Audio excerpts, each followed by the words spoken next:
If you pay attention, not even close attention, to the sights and sounds of society today, you get the sense that what we say we desire, on one hand, as humanity, and what we do as an attempt to manifest those desires, are like opposite ends of a magnet, which by their nature repel each other. I don't think I'll be far off to suggest that everyone's desire in life is to experience the conditions of peace, love, joy, and happiness. And for that, I consider this our common vision as humanity. However, our pathway to getting there seems totally bizarre in that we have chosen artificial things like money and all that you can buy as the catalyst to getting us there, instead of relying on our inborn natural abilities to manifest the conditions we desire to live and experience. This kind of approach has dictated that we prioritize education that facilitate technical and professional development for the production of material things, while the development of intrinsic human qualities necessary to ensure great people relations got relegated. As a result, in a quest to get to the conditions of peace, love, joy, and happiness, everyone, individually or as sections of the human community, have gotten into endless tussles over material things.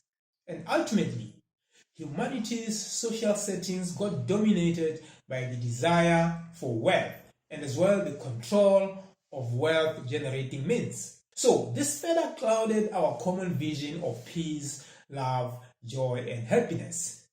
And life became everyone or every community for themselves, which I think broke the natural thread that held us together, giving way to a new world order where there is not much respect for life and each other.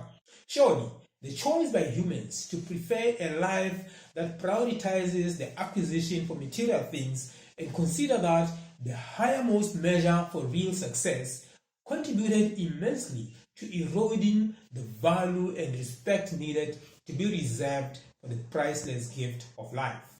This means, in general, people developed the culture to go all out by any means necessary to get what they want, irrespective of any set values or principles that favor respect for others and the natural gift of life. The obvious expectation from such a situation is a life marred by conflicts and with no sense of direction, as the ultimate vision of peace, love, joy, and happiness is totally clouded. So it's not surprising at all, as today we witness an overwhelm of conflicts of sorts that has all of humanity so bad, like abuses of many forms, corruption, murder, war, poverty, and many other non-desirable conditions that only serve to dilute the good in the priceless and natural gift of life. That we chose not to prioritize the development of the humane element means that we missed out on some great lessons that would have enhanced the quality of our human relations and further advanced humanity closer to that common vision of peace, love, joy, and happiness, and ultimately fulfillment in the experience of human life here on earth. The following is one amongst many great lessons vital to effective human development, which nevertheless we missed out on, and no doubt forms part of the reason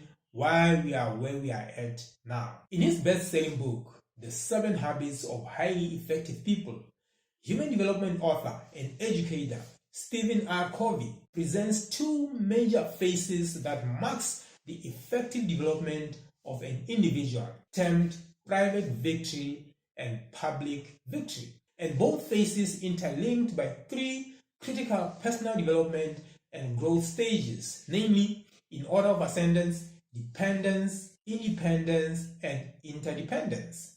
What this means is that for you to become a valued person in life who is ready to relate well with others in society and can commit for the common good, you ought to have made the transition from being a dependent who simply looks up to others, especially your parents or guardians, for support, into someone completely independent in determining their future. In this transition, you get to internalize the following habits. 1. Be proactive. In other words, become someone who makes it a habit to step up for themselves. And 2. Begin with the end in mind. Essentially, have clarity about the future you desire to create, live, and experience. And 3. Put first things first, which means know what matters most to you. This is then when you are ready to claim total independence and you are considered to have attained a state of private victory, as you are certain about what you truly desire and are well committed to act on what matters most to get you there.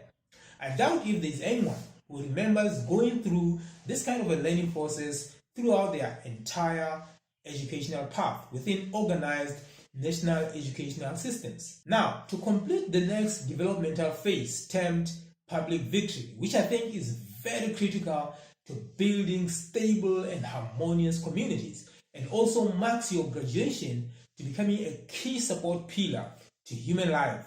As you become interdependent, you are required to also internalize the following habits. Habit 4, think win-win, which is a reminder that you are not alone and that others too need the same essentials that keeps you going. Habit 5, seek first to understand, then to be understood, meaning that everyone is where they are at in terms of their desires, interests, opinions, preferences, views, etc.